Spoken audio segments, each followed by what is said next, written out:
வணக்கம். யம்மியாக ஈஸியாக 10 மினிட்ஸில் மசாலா பாஸ்தா எப்படி பண்ணலாங்கிறத தான் பார்க்க போகிறோம். 3 கப்பு தண்ணியை கொதிக்க வச்சு 1/2 டீஸ்பூன் உப்பு, 2 டீஸ்பூன் எண்ணெய் சேர்த்து 3/4 கப்பு பாஸ்தாவையும் இதோட சேர்த்து நல்லா வேக வச்சு வடித்து தனியாக வச்சிடலாம். ஒரு பேன் அடுப்பில் வச்சு வெண்ணெய் சேர்த்து 1 டேபிள் ஸ்பூன் பொடியாக நறுக்கின பூண்டு, இதை 1 நிமிஷம் வதக்கி விட்டால் போதும். அரை வெங்காயம் பொடியாக கட் பண்ணது, 1/4 கப்பு கேரட்டு, 1/4 கப்பு குடமிளகாய்.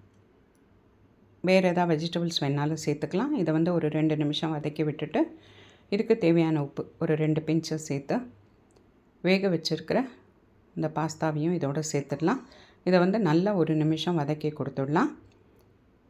இந்த பேக்கெட் பாஸ்தா மசாலா 2 பேக்கெட் இப்போ சேர்க்க போகிறேன்.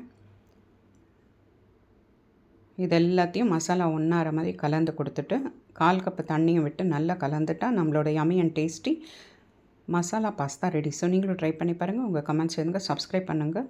என்ஜாய். தேங்க்யூ.